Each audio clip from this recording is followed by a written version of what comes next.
அனைவருக்கும் சிறந்த பரிசு சாரேகாமா கார்வான்.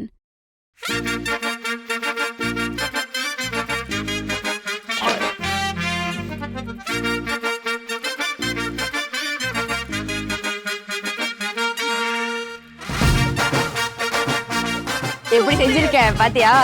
சூப்பரா இருக்கு.